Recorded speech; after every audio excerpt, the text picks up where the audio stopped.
નમસ્કાર દોસ્તો, સ્વાગત છે તમારું આજના એક નવા વિડીયોની અંદર। નમો લક્ષ્મી અને નમો સરસ્વતી યોજના અંતર્ગત ધોરણ 10 અને ધોરણ 12ના વિદ્યાર્થીઓના પરિણામની ખરાઈ કરવા હેતુથી એસઆઈડી નંબરની એન્ટ્રી સીટીએસ પોર્ટલ પર ચાલુ થઈ ગયેલ છે।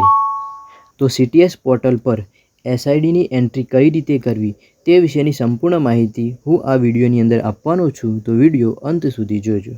તો સૌથી પહેલાં તો તમારે તમારા મોબાઈલ અથવા તો કોમ્પ્યુટરની અંદર કોઈપણ એક વેબ બ્રાઉઝર ઓપન કરવાનું રહેશે।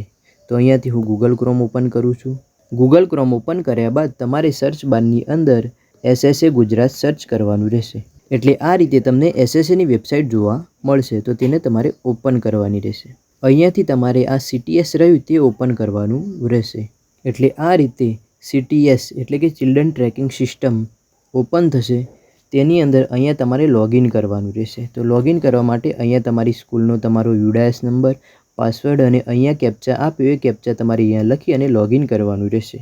તો આ રીતે તમને સીટીએસનું ડેશબોર્ડ જોવા મળશે। તો સીટીએસના ડેશબોર્ડની અંદર અહીંયા તમે જોઈ શકો છો ડાબી બાજુ આપણને મેનુ આપેલા છે અલગ અલગ।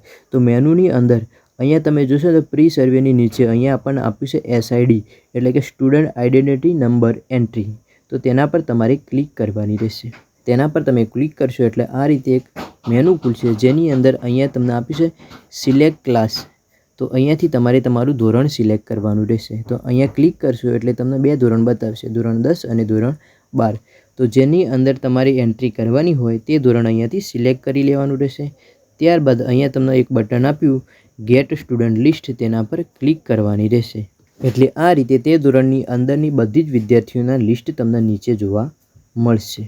તો અહીંયાથી તમારે સ્ક્રોલ ડાઉન કરી અને નીચેની તરફ આવવાનું રહેશે।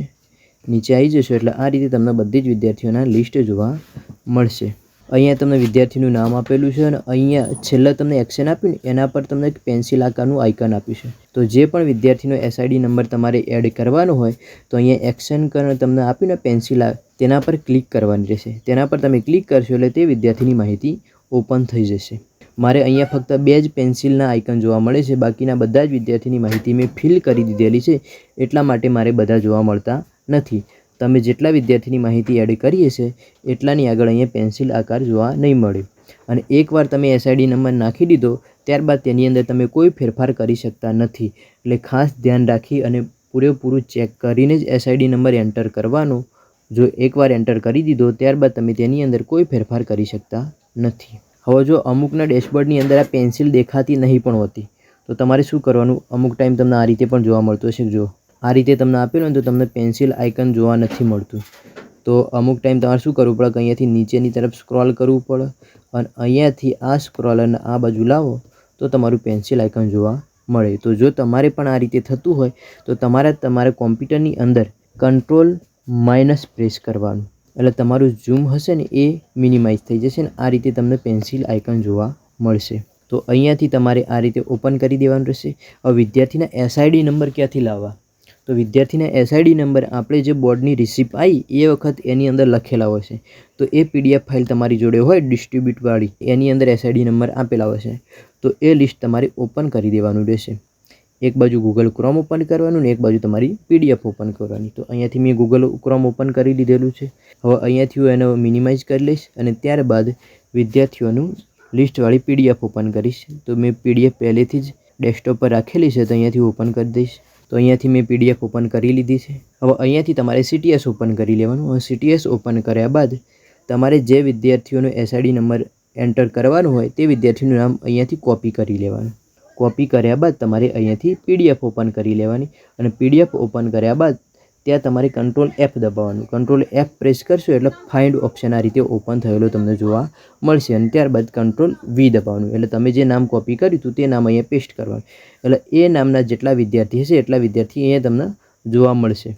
તો અહીંયા આપણને વૈશાલીબેન, તો આપણને બે વૈશાલી જોવા મળે છે। તો અહીંયાથી તમારે ચેક કરી લેવાનું કે કઈ વૈશાલી છે, તો વૈશાલીબેન નવીનભાઈ નાયક।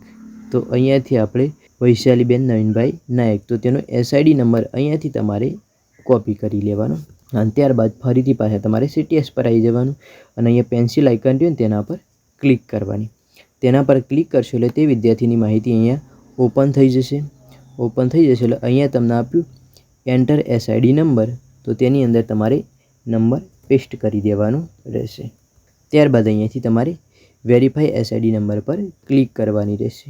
વેરીફાઈ એસઆઈડી નંબર પર તમે ક્લિક કરશો એટલે નીચેની તરફ તે વિદ્યાર્થીની માહિતી ઓપન થઈ જશે. તો તમારે તે માહિતી સરખાઈ લેવાની રહેશે. અહીંયા તેનો સીટ નંબર આપેલો છે, અહીંયા નામ આપેલું છે, તો અહીંયા તમારે એનું નામ સરખાઈ લેવાનું રહેશે કે કમ્પ્લીટ એ જ વિદ્યાર્થી છે કે નહીં. અહીંયા આપણને યુઆઈડી નંબર આપેલો છે, તો યુઆઈડી નંબર પણ અહીંયા આપેલો છે, તે પણ તમારે ટેલી કરી લેવાનું. ત્યારબાદ જન્મ તારીખ અહીંયા આપેલી છે, ટેલી કરી દેવાની. અને અહીંયા આપણને મેલ અથવા તો ફિમેલ, એટલે અહીંયા તો ફક્ત આપણને ફિમેલનું જ આપેલું છે, મેલનું આપેલું નહીં હોય. હવે અહીંયા આપણને કન્ફર્મ એન્ડ રિમાર્ક આપ્યું, તો તેના પર તમે ક્લિક કરશો એટલે તમને અહીંયા 3 ઓપ્શન ખુલેલા જોવા મળશે. તો આ વિગત તમે જે ઓપન કરી તે વિગત મળી છે અને સાચી હોય તો વિગત મળી છે અને સાચી પહેલો ઓપ્શન સિલેક્ટ કરવાનું રહેશે. જો વિગત ખોટી હોય તો વિગત મળી છે પણ સાચી નથી તો તેના પર ક્લિક કરવાની રહેશે. અને વિગત મળતી જ ન હોય તો વિગત મળી નથી. એટલે આપણને આ કન્ડિશનની અંદર વિગત મળીએ છે અને સાચી હશે તો પહેલો ઓપ્શન સિલેક્ટ કરીશું અને ત્યારબાદ વેરીફાઈ એન્ડ સબમિટ પર ક્લિક કરીશું. એટલે આ રીતે એક પોપઅપ આવશે તો તમારે ઓકે પર ક્લિક કરી દેવાની રહેશે. તો આ વિદ્યાર્થીનો ડેટા એટલે કે આ વિદ્યાર્થીનો એસઆઈડી નંબર સફળતાપૂર્વક સેવ થઈ ગયો. તો આ રીતે તમારે બધી જ વિદ્યાર્થીઓના એસઆઈડી નંબર એડ કરવાના રહેશે.